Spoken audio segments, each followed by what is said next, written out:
gentlemen.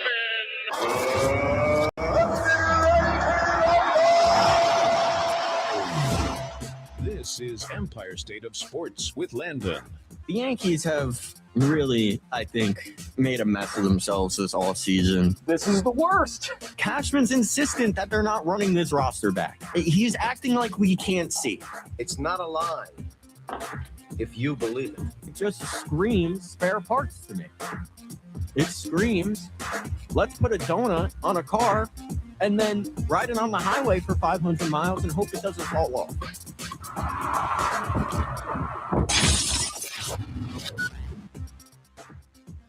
Yo, we are back.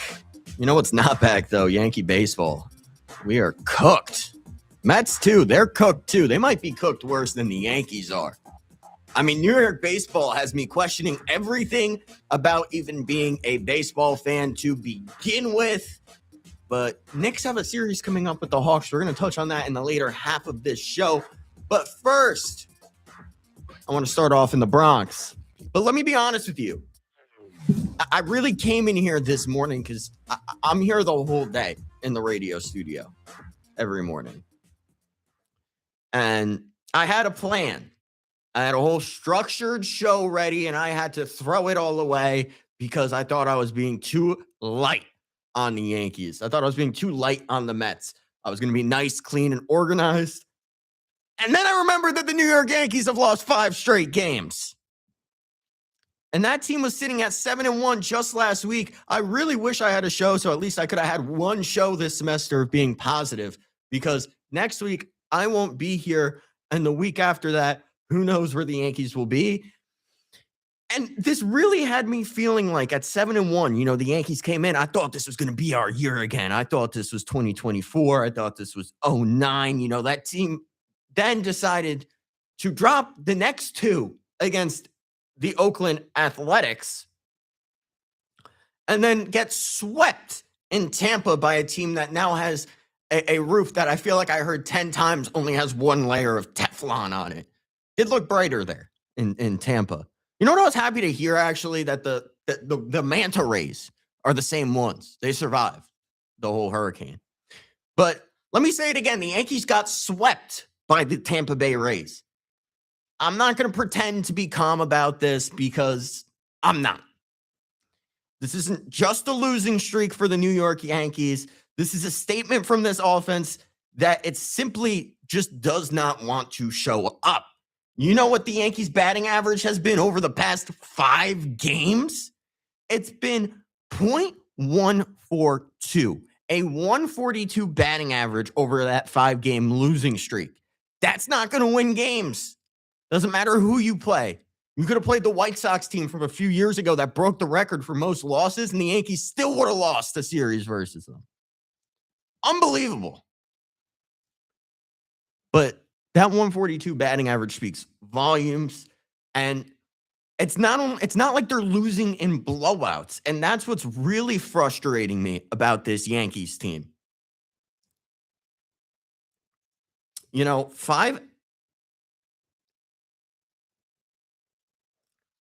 Really frustrating me about that Yankee team, not losing in blowouts. 6 of their 7 losses this season have been by 1 run.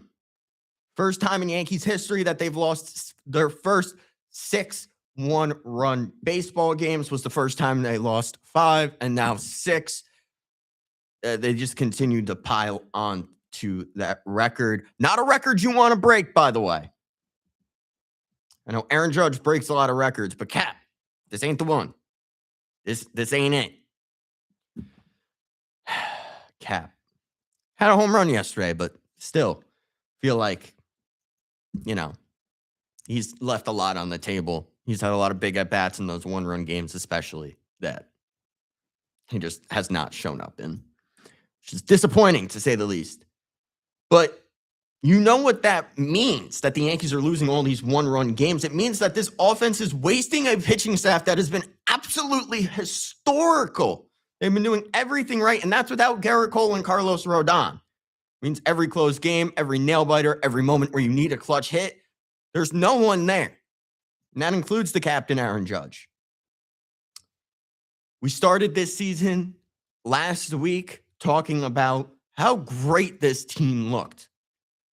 5.5 runs a game in their first 10 games, top 5 in baseball, and now 2.25 runs over their last 5. That's tied for 4th fewest in all of baseball in that stretch. That's an absolute collapse at the plate. And now let me talk about the elephant in the room in Jazz Chisholm. I'm getting into Jazz in a second because I have a lot to say about what he had to say or lack of what he had to say on Saturday. But the fact that Jazz didn't know the rules of the game he gets paid tens of millions of dollars to play is something that we need to discuss at length. So buckle up. We're starting with the Yankees. And yes, I'm infuriated. If you can't tell, let's get into it. So starting off with, just recapping a little bit what happened in the Rays game, obviously coming off of 2 losses against the A's. I said that the Yankees had to go into that first game against Tampa and they had to win to get me back on board. They had to save the spiral, but instead the spiral is spiraling. First game, Luis Hill gets the ball for the first time this season. I didn't think he was going to be good. I thought he was going to walk the ballpark. Didn't really do that, but he gave up 3 earned runs in 4 innings pitched. Still not good. His fastball was topping out at about 94, 95 around there, opposed to previous seasons where his rookie of the year season, he averaged about 97 on that 4-seamer. Yankees at the plate went 5 for 31 that first game. 0 for 4 with runners in scoring position is something that's big. The only bright spot was really that Ben Rice pinch hit home run and Ahmed Rosario's triple. His 3 RBI single. My apologies. And Steven Matz, Long Island kid, local over there, high school legend, was dominant against the Yankees. They made this guy look like he was the reincarnation of Sandy Koufax. And they lost because they weren't able to get to that Rays bullpen, which isn't very good. The Rays were ranking in the bottom 3 in ERA coming into that series against the Yankees. And then we moved to game 2 where things somehow got worse. This is the Jazz Chisholm game. Let me just play you something that Jazz said in the post game that really got me infuriated. Let's take a listen to what Jazz Chisholm. Is if I went to first base first and threw it back to second, if it's still an out, is it still a double play? I don't know. Does it count as not an RBI? No, they'll score. They'll still score. They'll get there before the time 30 seconds. Well, where it was what I was trying to do in my mind probably wouldn't have worked anyway. What was Jazz trying to do in his mind that he was talking about? That he claims that first of all, that he didn't know the rules and that what he was trying to do wouldn't have worked regardless. What were you trying to do there, Jazz? Jazz, I've been your biggest supporter since you've been in New York. I actually own 3 Miami Marlins Jazz Chisholm jerseys. Just a fun fact for you guys because I've liked this guy since the minors. Jazz is actually someone that has been nice enough to speak with me in the past, and I love Jazz Chisholm as a person, but Jazz, we can't go up there talking about how you don't know the rules and that you don't know that what you were trying to do wouldn't work anyway. What were you trying to do? Because the only option that would have worked if you were watching that game is you tag Yandy Diaz and then throw it to first. That's it. And I know what he was trying to do, but he said what he was trying to do wouldn't work, which is kind of puzzling me because the only thing that wouldn't work is if he would have thrown it to second and then they throw it to first because most likely the runner at first would have been safe regardless. It's just unbelievable to me that we have professional baseball players going up there in postgame saying things like this. Absolutely infuriating. For someone that played baseball myself, you know the rule, Jazz. You got to take accountability. You got to go up there and be like, hey, I was more focused on applying the tag to Yandy than actually getting the ball into my glove. That's all he had to say, and I think fans would have backed him off of that. But instead, he went up there in a postgame and said he just didn't know the rules. Unbelievable. But that doesn't take away from the fact that Max Fried yet again dealt, and let's just say he doesn't have his best stuff yet. And the fact that he's doing this with not his best stuff is absolutely incredible for the Yankees. 8 innings pitched, 6 strikeouts, 3 earned runs, convinced Boone to keep him in for that final out in the 8th. Absolute nails. Guy does everything right, and then he gets nothing in return. Yankees obviously tie it at 4 in the 8th. They had the Wells home run, and Caballero had a 3 RBI game. Caballero is someone I've been very harsh on, and let me make this clear. Anthony Volpe is still the starting shortstop when he gets back. I kind of sound like Brian Cashman, and I don't like that. But he is. Caballero is just not good. He is a backup player at best. But to see him get that clutch 2 RBI single, little for y'all that know, and then another RBI to take the lead in extras. But then David Bednar blows it in the 10th, gives up the 2-run single, flips it to home for some reason, only recorded 1 out, and his ERA is up to a 27 on the year. Jazz Chisholm, obviously, I mentioned. Post-game, Jazz said he didn't know the rule, but he was 1 for 5 with a chopping double that really shouldn't have been a hit regardless. And Aaron Judge, yet again, nowhere to be found in game 2, 0 for 5 with 2 walks. The best player in baseball was completely removed from the equation. And just when you thought that things couldn't get worse, they got worse yesterday. They got worse. They got swept in Tampa Bay by a team that trades everyone every winter. A team that we let use our spring training ballpark. Yankees fall to 8-7, 5 straight losses, obviously, but Aaron Judge has returned. The cap is back. Hit a home run, 2 RBIs, 2 runs scored, but obviously wasn't enough to get the job done. Cam Schlittler, 5 innings pitched, 8 strikeouts, another solid start for the kid. But offense, yet again, gave the starter nothing. And then Brent Hedrick really had his first slip-up of the year, so I'm not too upset about that. Gave up 2 runs in just that single-out appearance. Yankees stranded 7 men in scoring position yesterday. You just can't have that if you want to win baseball games. So what is happening with this Yankees team, and should you be worried about the Yankees? I think I'm absolutely infuriated. This is not a slump. This is an offensive identity crisis. And yes, we should be a little bit worried right now as Yankee fans. 6 of 7 losses, as I said, have come by 1 run. First time in Yankee history, they've lost their first 6 1-run games. That means the pitching is getting it done and the offense just isn't backing those arms up. Yankees offense last 5 games. 2.6 runs per game, 13 total runs in those 5 games, a 142 average, 6 extra base hits, being 4 doubles, a triple, and 4 home runs. Home runs have started to go up for the Yankees, which is a good sign, but still that offense is leaving pretty much a lot to be desired for Yankee fans, me especially. And then, but you look back at that 7-1 start and you look at their first 10 games. I'm going to expand that to even when the Yankees were 7-3. 5.2 runs per game was 5th in the majors. 2.25 in their last 4 is the 4th fewest in the MLB, and their season batting average of 202 is the 2nd worst through 14 games in team history. The only time it was worse was 186 all the way back in 1968. You know, obviously 2 completely different teams in back-to-back stretches, back-to-back weeks. And the drop-off has been absolutely historic for the New York Yankees and baffling to me, but not really baffling when you start Randall Grichuk in 3 straight games. This is a guy that has not recorded a hit. Like, where is Paul Goldschmidt? Is Paul Goldschmidt even there to Aaron Boone? Does Aaron Boone remember that Paul Goldschmidt is a future Hall of Famer that's just lying on his bench?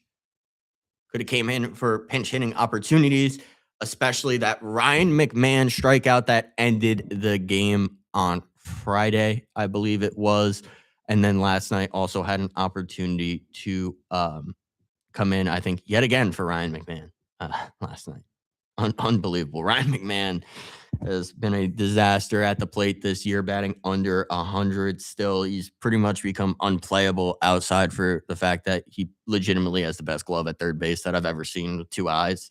But Judge is starting to heat up again. But even he really can't save this Yankees roster right now. It's going to take the whole team. Someone asked me if the Yankees are like the only team where like the whole team goes on slumps at the same time. And I had to say, yeah, pretty much. Because most of the time it's one or two players go on a slump. The whole Yankees team is just slumping right now. And it's just something that I've never seen with any other team. But the Yankees just find a way to have every player not hitting at one time. Okay, so they were a good team. But what version of the Yankees are we going to get this year? Started 7-1, now 8-7. Which Yankees team is the real Yankees team that we're going to see going forward the rest of the year? I pretty much think somewhere in between, but, closer to the bad version right now than anyone wants to admit, including myself. But I'm going to admit it here on the microphone. Hopefully this will light a fire under the Yankees. Probably not. Yes, listen, this team is going to win around 87 to 93 games, if I were to guess, in that range. Give it a 6-game range. And the 7-1 start was obviously promising, popped off the page, but it was a lot of soft opponents that they played. Obviously played the Giants. Then who would they play after that? Seattle. Seattle's not soft, but I think you understand what I'm saying. And then had the win against Oakland as well.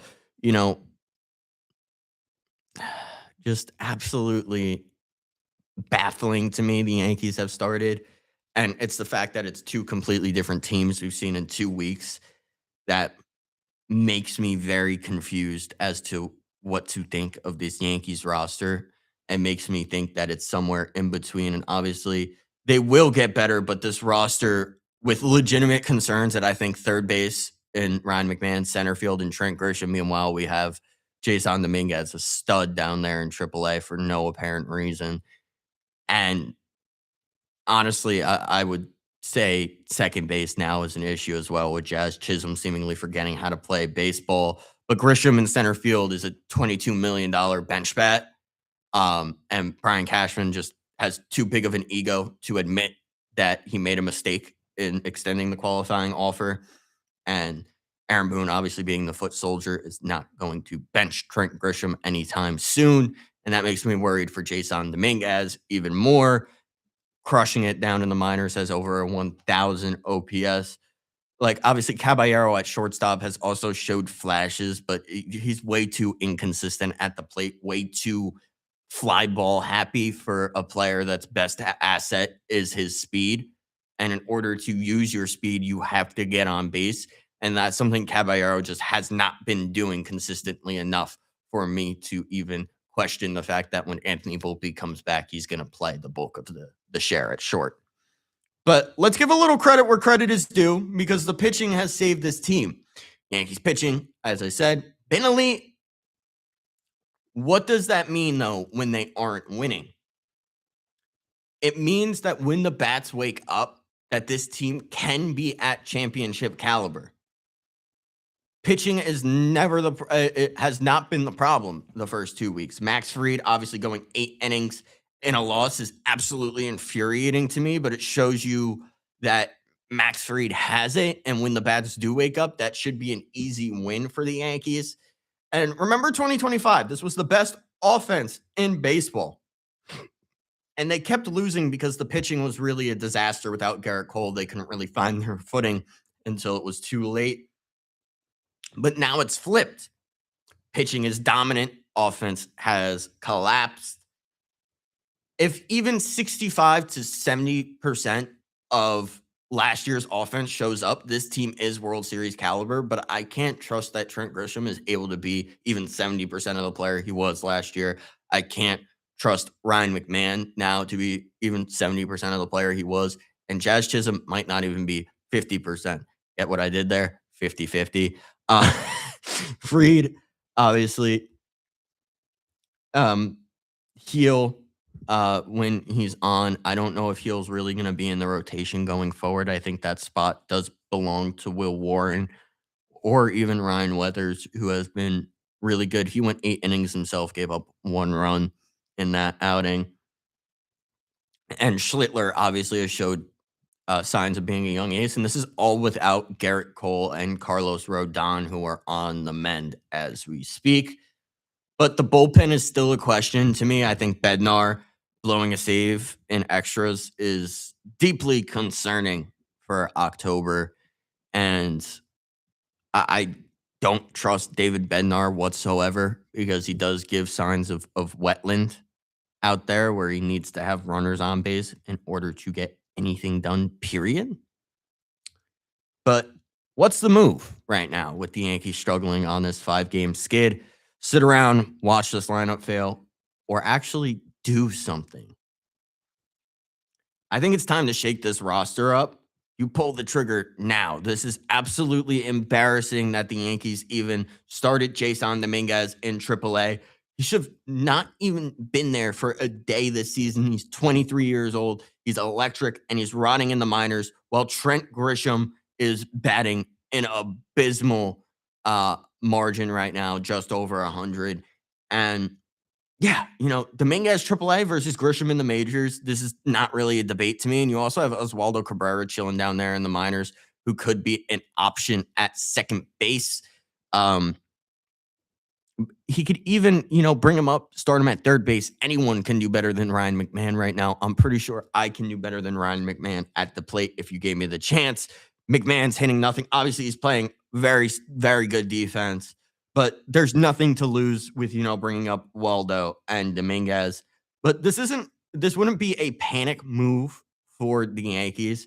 This is basic roster management. Even the Mets, the crosstown team that's struggling, just called up Tommy Pham and sent down the young Ronnie Mauricio, who had a walk-off in his first plate appearance of the year. You have players in this system, Brian Cashman, just asking you to please use them. Now is the time.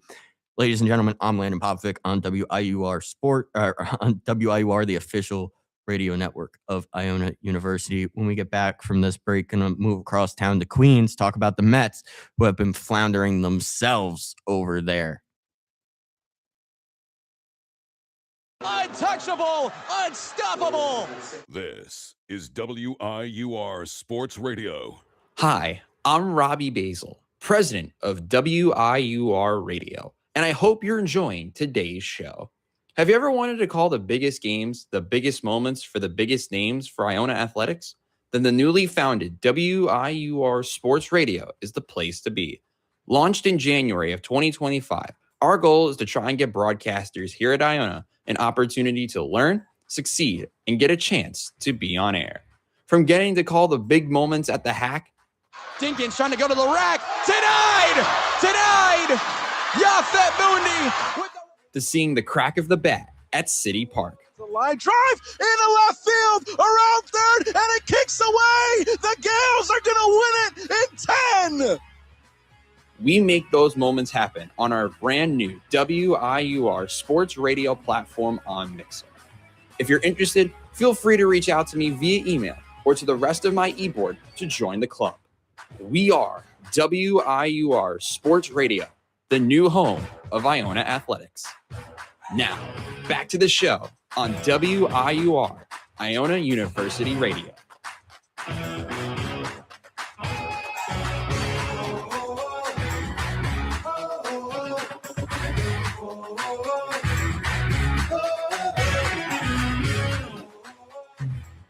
Whoa.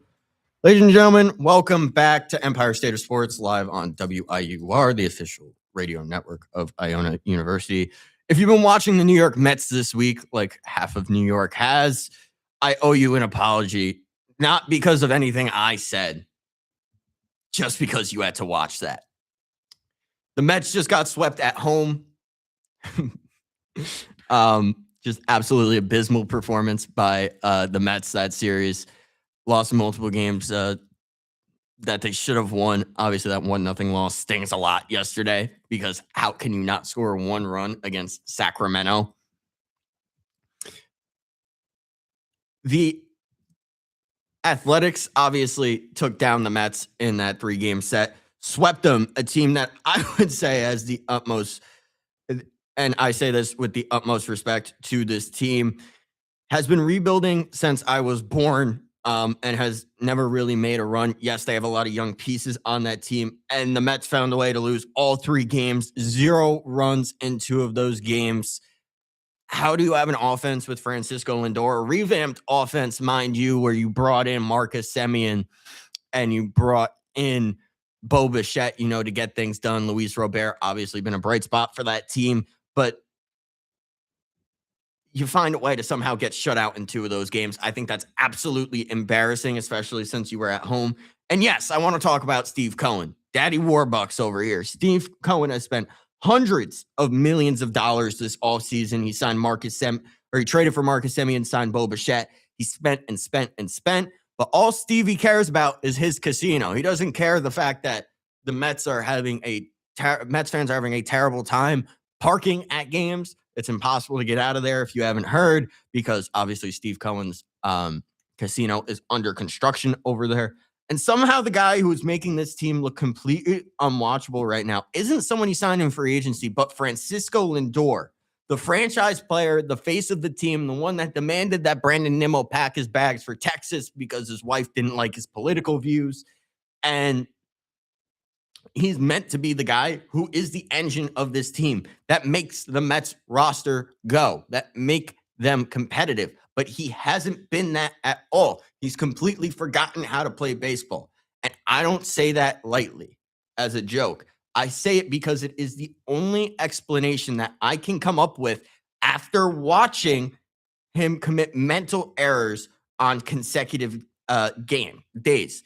Forgetting how many outs there are. Getting picked off at first base, twiddling my thumbs over here. Misleading a double play ball. Getting thrown out at third on a routine ground ball. This isn't just an offensive slump for Francisco Lindor. This is a guy who looks like he has completely lost it out there. Doesn't even know he's on a baseball field. And if you're going to spend Steve Cohen money and not at least have Francisco Lindor playing like Francisco Lindor, then what exactly is the Mets plan going forward? Diving a little deeper into the Mets' last 3, that series against the Athletics where they were swept. Clay Holmes started Friday in a 4-0 loss. He left early, went 5 1/3, but only had 3 strikeouts. Definitely concerning for a guy like Clay Holmes. Don't even know if he's healthy. Tobias Myers was the mop-up guy, 3 innings pitched. He gave up all 4 runs, which was just absolutely ugly for the Mets. And obviously, you hope the best for Clay Holmes and that he is healthy. But the Mets offense that game also not anything to write home about. Obviously, didn't score a run in that matchup. 6 hits, 0 of them were extra base hits, and they were 0 for 3 as a team with runners in scoring position. Lindor was 1 for 4. One of the only Mets, to get a hit, but absolutely no damage. Jeff McNeil, now on the opposing team, Oakland, goes 2 for 4 with an RBI double against his old team. Just absolutely perfect for me to watch because this is a guy that Mets fans have been clowning on since he left, acting like they weren't lining up to shine his shoes a few years ago when he won the batting title. Juan Soto obviously still on the IL with a calf strain, and the Mets are running out of options in that lineup. Moving on to game 2 on Saturday, the Athletics took down the Mets 11-6. Kodai Senga has become a problem. You guys tried to tell me he was an ace. He went 2 1/3, gave up 8 hits, 7 earned runs, 2 home runs. And you know what's funny? Senga says he felt good after that start and that he just couldn't command the strike zone. That's not feeling good, bud. You got to have command of the strike zone in order to feel good. At least that's what I thought. ERA now up to a 7.07 for him on the year. And this was Lindor's defensive breakdown. ground ball to Semyon should have been a 4-6 or ground ball to Semyon should have been a 4-6-3 double play. Lindor runs for the ball instead of going to second base, runs, scores, inning extends. Athletics are able to blow it open there. And manager Mendoza postgame said that's not him. Even he can't explain it. Bo Bichette, he's been heating up 2 for 5, a home run, 3 RBIs, batting around 330 since that abysmal start to the season where he didn't have a hit and struck out in the majority of his at-bats. And Luke Weaver, the Yankees reject, 1 innings pitched, 4 earned runs just when the Mets looked like they could get back into this game, down 7-6. Luke Weaver says, nah. And the Athletics able to come away with this one, 11-6. This game really just was not close after that Luke Weaver inning. Game 3, Sunday, the ace, Freddie Peralta does his job. 6 innings pitched, allows 1 earned run, 6 strikeouts. Good enough to win, you would think, for most teams, but not for the Mets. Mets offense only recorded 4 hits for an average of 133 that day. OPS of 294, 0 for 3 with runners in scoring position, 0 for every scoring position situation this past weekend. Nick Kurtz hits a late inning home run against Sean Manaea in relief. 1, obviously, for the Athletics. Lindor 2 for 4 on Sunday. His best game of the series, but still no crucial hits for him. Mets have been swept by Oakland. Let that sink in. Talked about Francisco Lindor a lot.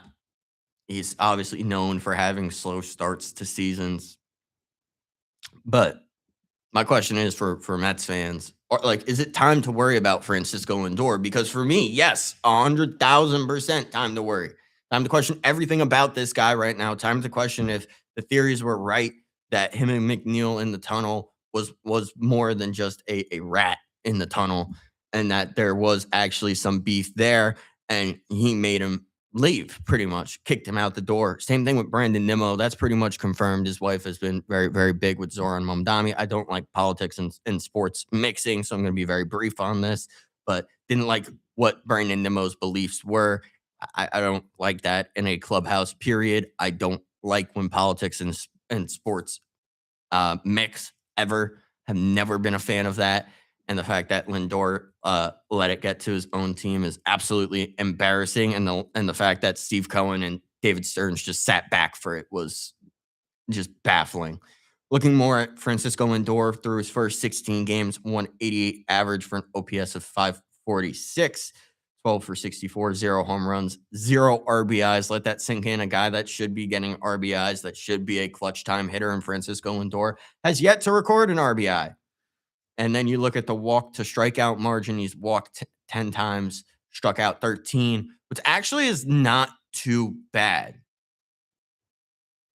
It's not too bad nowadays for a hitter. 10 walks to 13 strikeouts. But remember, he missed most of spring training with a broken hamate bone in February. And yes, I mentioned Lindor has had slow starts before. The previous slow starts were just offensive slumps. The 2026 slow start is legitimately offensive slump plus mental errors plus defensive breakdowns. Just unbelievable by Francisco Lindor these past 16 games to start the season for the Mets. Just unable to do anything for a team that he's meant to be the leader of, but seems like he doesn't want to be the leader on his own team. You know, forgetting how many outs there are, getting picked off, fiddling with his batting gloves, misreading double play assignments. You know, it's pretty simple to know that when a lefty is up, the shortstop covers second, and when a righty is up, the second baseman covers second. It's what we're taught going back to like 6th grade, Lindor. But I guess he skipped that lesson. That hamate bone story obviously is something that nobody wants to say out loud, but the broken hamate in February, known to limit hitters' power and bat speed until it's fully healed, makes me think that this hamate might not be fully healed for Francisco Lindor, and he might have rushed back just for the opportunity to get back to opening day, which, yes, is commendable. But you also need to know this is a 162-game marathon, not a sprint, and your health comes first as a baseball player. Unless it's the end of the season, then you can rush back. That's fine. Obviously Mendoza saying that's not him is literally publicly admitting he's not going up to bat for Lindor either, which is disappointing. You think a guy like Mendoza would kind of defend his players a little bit more, but saying that's not him, he's publicly admitting that Lindor has become a shell of himself and is unrecognizable on the field. But bottom line, 0 RBIs through 16, that 186 batting average and all those mental gaffes is just inexcusable, hammy injury or not. But now let's talk about the elephant in the room, the guys Lindor helped push out. I was asking myself a lot this weekend, obviously seeing Jeff McNeil have some good games. Would the Mets have been better off with Nimmo and McNeil over Semien and Bo?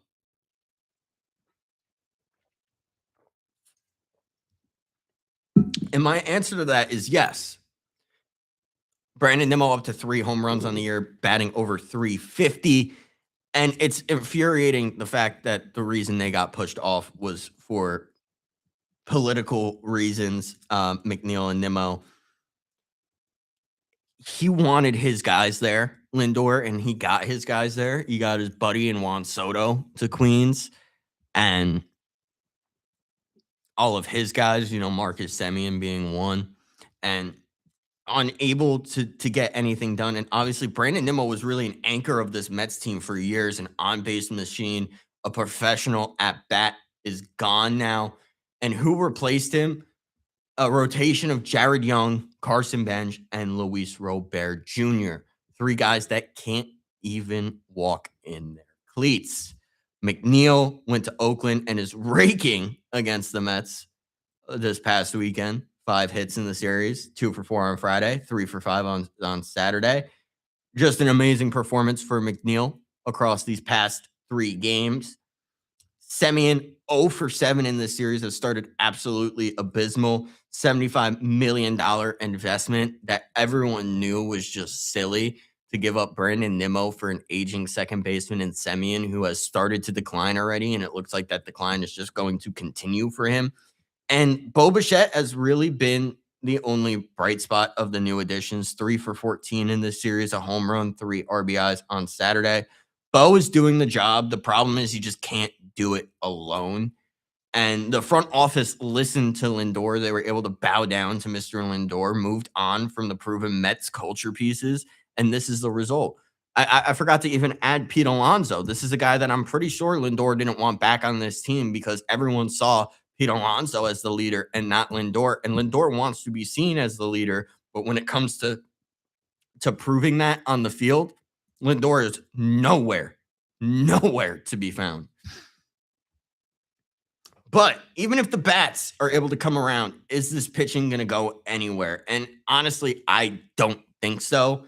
I think Kodai Senga, an ERA of 7.07 is absolutely laughable. This is a guy that Mets fans tried to tell me for years was an ace, and he was better than Garrett Cole. Some of them tried to say that his ghost fork was better than any pitch that Garrett Cole had. And I laughed in their face, and they thought that last year he would step up. Landed up getting hurt. This year, thought he would step up, lands up not doing it, not being him on the field. ERA of 7, obviously gave up that 8 hits, 7 earned runs in 2 1/3. But he felt good, according to him, which somehow makes it worse to me, because how does that outing, you come out of that and say you felt good? And going back to the Senga is an ace conversation. This is a guy that's used to pitching 1 day a week. I don't even think he's a number 2 at this point. And I think this start to the season has brought up the debate on if he's even worthy of being an MLB starter anymore. And then you move on to the bullpen, where they brought in 2 Yankees rejects to replace one of the best closers in baseball, and Edwin Diaz, brought in Luke Weaver and Devin Williams. It's not working. Weaver has given up 4 earned runs in that 1 innings pitch when it looked like the Mets were poised to make a comeback in that game on Saturday and just absolutely folded under pressure. Devin Williams actually off to a decent start, but he's no Edwin Diaz. And I tried to tell Mets fans that they didn't listen, and now Mets fans are all crying around the world. Obviously, Clay Holmes left his start early. That's another alarming sign. And I haven't even mentioned David Peterson, the guy that's on the mound tonight against the Los Angeles Dodgers. Going to preview that to end the show. But David Peterson has been absolutely abysmal, a guy that Mets fans had a lot of faith in after his hot start to the season last year. And then he absolutely collapsed in the second half. And they said this year he will most definitely return to form. That has not been the case whatsoever. Has had multiple outings, giving up 5 or more. And then Sean Manaea obviously being in the bullpen is an option, but you can't build a rotation around spot appearances. You know, Freddie Peralta on Sunday was the only elite pitcher, the only time this season to me looked like an ace. And that's only going 6 innings. My Mets fans' friends called him 5-inning Freddie because he's only been able to get past 5 innings. An ace should be someone like Max Fried that's able to lighten the load off of that bullpen. Max Fried going 8 innings. Ryan Weathers even went 8 innings this year. Like, it's not something that should be this hard to do for a quote-unquote ace. Gave up a top prospect and Sproat for Peralta, and it looks like this is just going to blow up in their face for 1 year of a guy that's not even close to being an ace, just a guy that was meant to hold the fans over until they ultimately make a push for Tyreek Skubal in free agency. But the Dodgers series starts tonight in LA. This is a moment of truth for this entire franchise, for Francisco Lindor, if he can step up, if that pitching can get their act together, if the whole team really can get their act together. And that goes for pretty much everyone on that team. Carson Bench has not been the rookie that was promised. But when we get back on Empire State of Sports, we're going to talk about the Knicks. They have a series coming up on Saturday against the Hawks. That's their first round matchup. That was decided yesterday. I'm Landon Popovic for Empire State of Sports on the official radio network of Iona University, WIUR.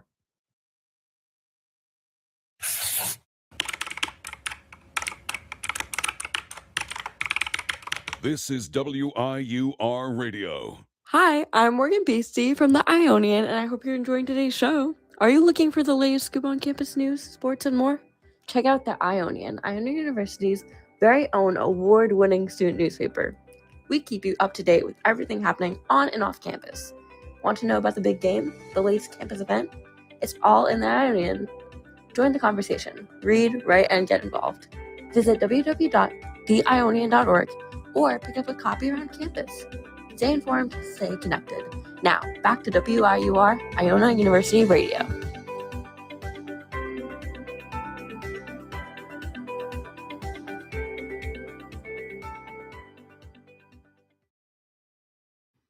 Yo, we're back. Final stretch on Empire State of Sports. I'm Landon Popovic, your host.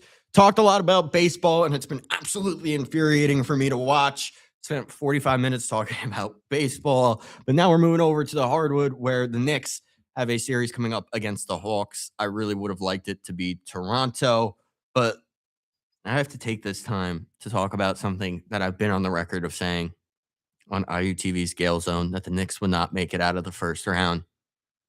I said Mike Brown was the wrong hire. I said this team had too many questions. I said a lot of things this year.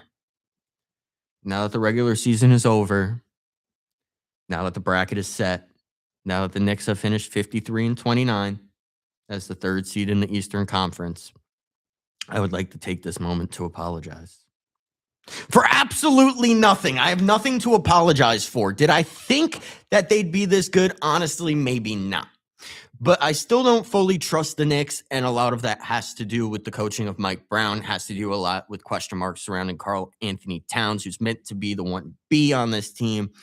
And you're about to find out why when we get into this Hawks matchup. But first, I want to talk about a little bit of the regular season. Obviously, Mike Brown's first regular season with the Knicks. Did it work? Yes, but I still don't feel like it for some sort of reason. but the results are really hard to argue with.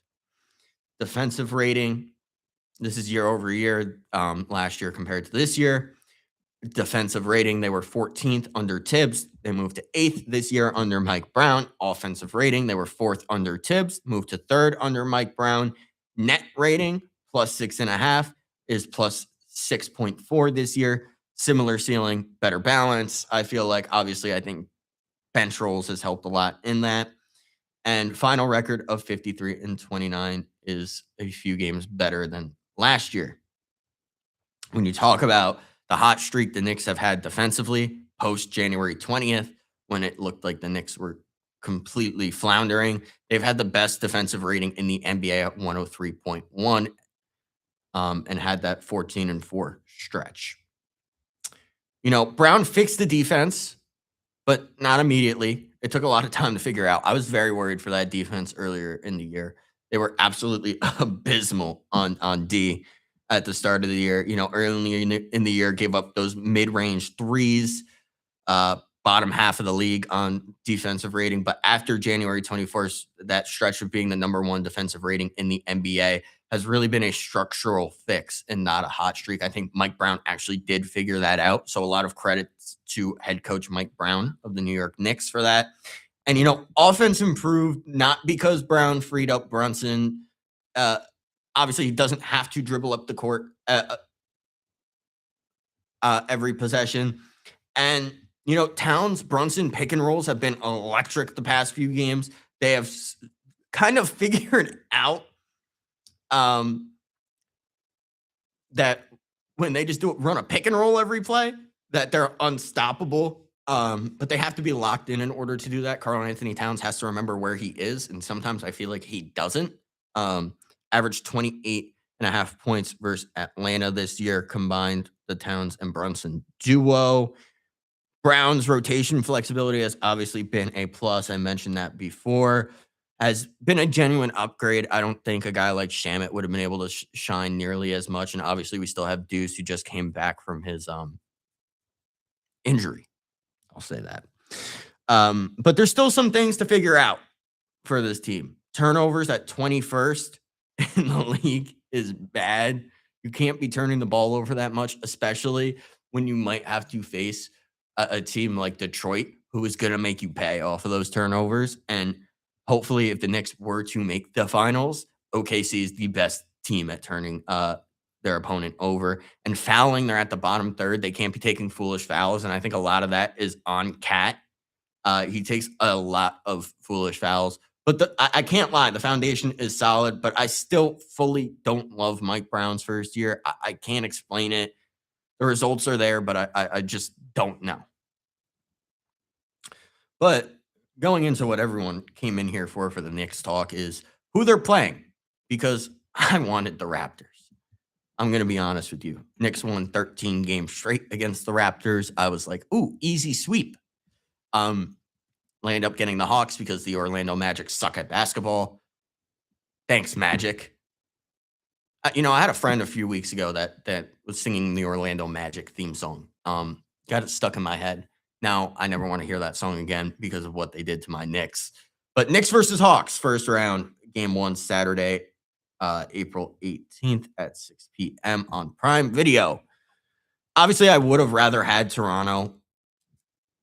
Gave us Atlanta instead because of that loss. Looking at head-to-head, the series setup, Knicks were the 3 seed, 53-29, 30-10 at home. Knicks will have home court advantage.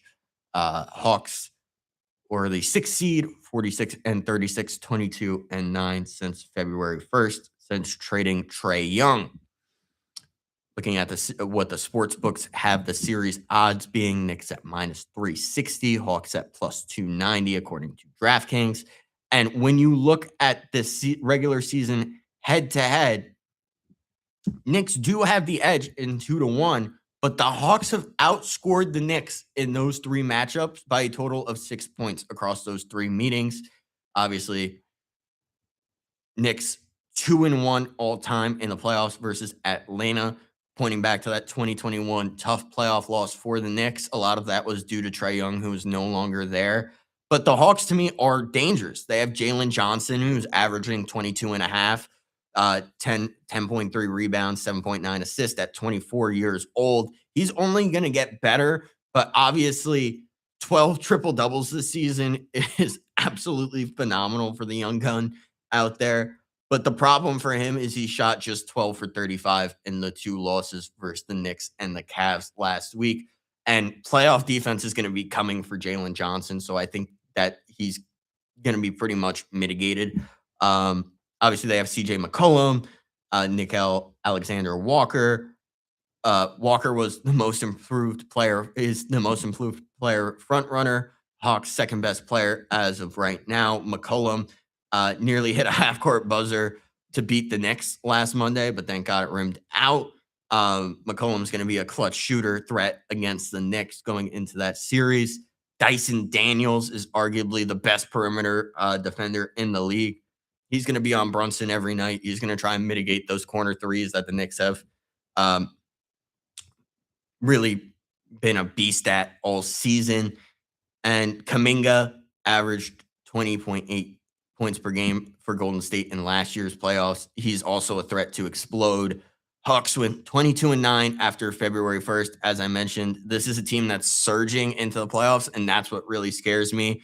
But why the Knicks are going to win this series, in my opinion, Brunson versus Atlanta this season has 29.3 points per game, 7.8 assists. He feasts against the Hawks. He really likes playing them. And then you look at his partner in Karl Anthony Towns, 28.5 points per game on 63% shooting, 13.5 rebounds. Okongwu just cannot guard Cat. You know, Jock Landale is doubtful in this series. Atlanta does not have an answer for Towns in the paint. And this actually scares me going forward in the playoffs that Cat is going to get too lax as we move forward against tougher opponents because of the experience he had against the Hawks. He's going to think everything is going to be that easy when it's obviously not. But talk about the Knicks as of late. They've 12-4 since March 9th. And comparable to the hot streak for Atlanta, just not as good. And they have more playoff experience as well. The home court at MSG. You talk about Mitchell Robinson, who's also a lockdown defender. And the road team has won all 3 meetings in this series, which is something I did want to bring up, which is a little weird, could throw a wrench into what I think. But my concern with Atlanta is they rested their starters in their last game at the 6th seed over Toronto. They wanted this matchup, I think, and the Hawks are in 5th in pace. Knicks are 25th. The Hawks are going to be able to run around the Knicks, and that's going to be something they're going to have to adjust that defense for, where New York is more so a grind-level defense. Pace battle, I think, is going to be an issue for the Knicks in this series. And if Johnson gets going and Alexander Walker hits in the clutch, this is going to be a 6 to 7 game series. Do not sleep on Atlanta. The Knicks win. But my prediction, Knicks win in 5. But games 3 and 4 in Atlanta are going to be absolutely terrifying. Now looking forward to tonight, back to the Diamond. Yankees start their series against the Angels in a 4-game set. 7:05 first pitch. Going to be in the stadium tonight for that one. My first time there. Going to try and bring the Yankees some good luck. But the bats need to wake up now. Facing the Angels is the perfect opportunity to stop the bleeding. Angels are not a playoff team any year, as long as Mike Trout's been on the team, besides that 1 year in 2012. This 4-game set should be a reset button, but honestly, I can see the Yankees losing this series, and that's what's scary. You know, they got to get the bats going. I need to see multiple guys drive in runs in the same game. They got to keep the pitching rolling. We've had good starts. Let's not regress here. Let's keep going with this historic pitching run. They got to do better with bullpen management. Bednar cannot be out there every single night throwing 40-plus pitches because it's obviously gotten to him. Figure it out. Dominguez got to get called up this series. I don't see it happening, but He should be on the roster. And listen, I'm gonna be honest. This doesn't really have to do with the Yankees, but I want to see Mike Trout hit a home run tonight. I'm sorry. He's my GOAT. 1 homer. That's all I ask. Yankees can win the other 3. Or Yankees can still win that game. Just want a Mike Trout homer. Now moving over to the Mets, they head out to LA. First pitch 10 p.m. Eastern. I hate the fact that they had to go from East to West Coast after a game yesterday. That kind of blows for them. But this is the biggest series the Mets have played in years to me. They're walking into it on a 4-game losing streak. The Dodgers are the defending world champions. This is the measuring stick for how good the Mets are.